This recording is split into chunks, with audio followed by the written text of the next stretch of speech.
Guys, I genuinely did not see this coming. I have to be honest. I was sitting there staring at my screen, my coffee getting completely cold, and my jaw just hit the floor. The moment I saw Cassius' face on actually pausing, actually looking like the crushing weight of the world was suddenly bearing down on his shoulders, I knew something fundamentally broke inside him. We have spent so much time watching this man play the twisted role of fake Nathan, manipulating everyone in his path. We watched him sit at the Metro Court, looking Nina right in the eyes, lying straight to her face, while his own mother, Liesel Obrecht, was rotting away in a cold, dark cell at Windermere. I was so ready to just write him off as another irredeemable villain, another toxic Phazon spawn destined to just cause chaos and eventually be written out in handcuffs or a body bag. But that changed everything. I genuinely wasn't expecting that level of a pivot. I keep thinking about the sheer audacity of what we have been witnessing over the past few weeks. For so long, we have watched Cassius play along with Jens Sidwell and Ross Cullum. We watched Dante actually defend Cassius regarding Sidwell's escape, which was absolutely mind-boggling and infuriating to watch, while Cassius just sat back and let the WSB's darkest, most corrupt elements run rampant through our town. I was screaming at my television, completely exhausted by the idea of yet another one-dimensional bad guy doing the WSB's dirty work. But then, the realization finally hits him. You could see the exact second the light bulb went off in his head. He isn't the mastermind. He isn't even a valued player in their syndicate. He is nothing but a disposable pawn on a very dirty, very bloody chessboard controlled by Sidwell and Cullum. This hit me so incredibly hard because it completely shatters all the expectations we had built up for this character. Think about the heavy, dark history here.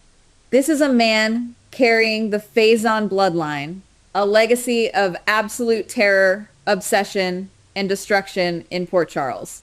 We fully expected him to double down, to become even more ruthless, especially with Jen Sidwell out there setting deadly traps that could potentially take out Sonny, Laura, or Lucas. We expected Cassius to just be the loyal lapdog who helps Sidwell escape and laughs about the collateral damage. But seeing the mask slip, seeing that moment of pure, unadulterated clarity where Cassius realizes he is going to be the ultimate fall guy for these monsters, it was incredibly compelling television. And then he does the unthinkable. He secretly releases Jocelyn and Liesel. Guys, I have to admit, my heart completely stopped in my chest. Think about the suffocating tension we have been dealing with. Carly has been running around Windermere like a desperate woman on the edge, risking her absolute freedom, getting cornered by Ross Cullum of all people. Valentine has been out there rejecting Carly's idea to use Sonny, offering to sacrifice himself, and reaching out to Brennan's mysterious contact Z just to save Jocelyn. The stakes have never been higher. We all thought Carly was going to end up locked in a cell right next to them, creating a nightmare scenario. But Cassius, the very man who locked his mother away, the man who caused all this agonizing pain, is the one to secretly turn the key and let them go. The poetic justice, the twisted, beautiful irony of it all, it just blows my mind. I love this storyline. I really do. I love that the writers are finally giving Cassius complex layers instead of just making him a cartoonish, mustache-twirling villain. Taking a character from the absolute darkest depths of betrayal and forcing them into a tight corner where their only way out is to actually do the right thing, that is classic, top-tier soap opera drama that keeps us coming back for decades. It adds a psychological depth that we have been desperately craving, but something still bothers me, and it bothers me on a very deep, uncomfortable level. The frustration I am feeling right now is completely off the charts, because we cannot just magically forget what he did to get to this point of redemption. He let Nina sit there and cry over Liesel's disappearance. He looked Nina dead in the eye, played the innocent, grieving son, and acted completely ignorant while he knew exactly the kind of hell Liesel was enduring in that Windermere cell. The psychological torture he inflicted on his own family is deeply unforgivable. I am sitting here watching him free Jocelyn and Liesel, and part of me is cheering at the television. But at the exact same time, I am so incredibly angry that he is the reason they were in that terrifying situation in the first place. It makes me feel like I am betraying my own moral compass just by rooting for him to succeed. I understand why the writers are taking this specific route. They want a morally gray character. They want an insider who can tear down the deeply corrupt WSB network from within. And honestly, looking at the board, Cassius is the perfect candidate for this suicide mission. He knows exactly how Sidwell operates. He knows Cullum's dirty, underhanded tactics. If anyone can quietly gather the concrete evidence needed to expose this massive dark web of WSB corruption, it is the guy they all thought was too stupid, too broken, or too blindly loyal to ever betray them. He is operating from the shadows now, and that makes him incredibly dangerous to the villains. But I still think that calling him a hero is a massive fundamental mistake. Maybe I'm being unfair, but you don't get a gold medal for putting out a raging fire that you helped ignite. Cassius isn't doing this purely out of the goodness of his newly discovered heart. He is doing it out of raw, desperate survival. He looked at the board and realized that Sidwell and Cullum would eventually put a bullet in his head or throw him under the bus the second it became convenient for them. He is saving his own skin, and Jocelyn and Liesel just happen to be the lucky, collateral beneficiaries of his sudden, frantic change of heart. That doesn't make him a saint. It makes him a survivor playing a very dangerous game of chess. But then we get to the absolute biggest, most earth-shattering bombshell of the entire narrative. The master plan, the ultimate, unbelievable redemption arc. Cassius isn't just going after Sidwell to clear his conscience. He isn't just trying to gather evidence to save his own life.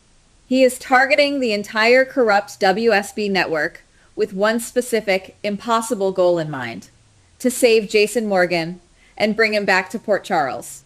Guys, I literally had to pause the show, stand up, and walk around my living room when I realized where this plot was actually heading. Jason. Morgan. I wasn't ready for that. I don't think a single one of us was ready for that. The idea that Cassius Phazon, of all the people in the history of this show, could be the master key to bringing Jason home is just the most insane, brilliant, and deeply infuriating twist I have ever witnessed. Jason has been the ghost haunting this town for so long.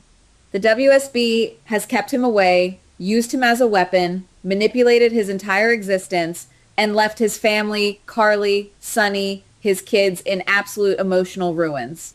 And now, the man who is going to orchestrate his grand return, the man who is going to pull off the heist of the century against the WSB is a Phazon? The sheer irony is absolutely delicious, but it also makes my head spin so fast I can barely process it. This is exactly where my brain just completely short circuits. Part of me wants to believe that Cassius is genuinely trying to atone for his monumental sins. If he actually brings Jason back, if he manages to pull off this completely impossible suicidal mission against the WSB and delivers Jason Morgan back to the people who love him, how can we not forgive him? Bringing Jason back to Carly, especially after she has been cornered by Cullum and pushed to the absolute brink, is the ultimate get-out-of-jail-free card in Port Charles. It is the one single act of pure grace that could instantly erase 1,000 sins in the eyes of the fans and the characters. But another part of me thinks this is just a cheap, manipulative trick by the writers to make us like a character who fundamentally doesn't deserve our sympathy or our tears. I honestly can't decide how to feel about it. If Cassius pulls this off, he will be hailed as a legendary savior. He will walk the streets of Port Charles as the man who beat the WSB and brought the Enforcer home. But what about the deep trauma he caused? What about Liesel's agonizing suffering in that cold cell at Windermere? What about the absolute terror Jocelyn went through while Carly was risking her life? Can bringing Jason back really, truly wipe the slate clean? I am tearing my hair out trying to reconcile these two completely opposite, warring feelings inside my head. And maybe that is exactly where the show wants us to be right now. Living in this deeply uncomfortable, frustrating gray zone. We are so used to our heroes being pure heroes and our villains being pure villains. But Cassius is blurring the lines so heavily, so aggressively, that it feels like emotional whiplash every time he is on screen. I am absolutely terrified that he is going to fail, that Sidwell or Cullum will catch on to his double cross, and that Jason will be lost to the WSB forever. But I am equally terrified that he will actually succeed, and I will have to officially look in the mirror and admit that I have become a Cassius face-on apologist. I can't help feeling that we are standing on the very edge of a massive seismic shift in Port Charles history. The foundations of the WSB are cracking, the villains are turning on each other, and everything is about to explode in the most spectacular way possible, with Cassius holding the lit match. Am I the only one feeling this way? Am I completely crazy for actually wanting him to succeed despite every single horrible thing he has done to Nina, Liesel, and Jocelyn? Guys, what do you think about this wild turn of events? I desperately need to know if I am alone in this absolute roller coaster of emotions. Drop your thoughts, your rants, and your theories, because I am losing my mind over here trying to process it all.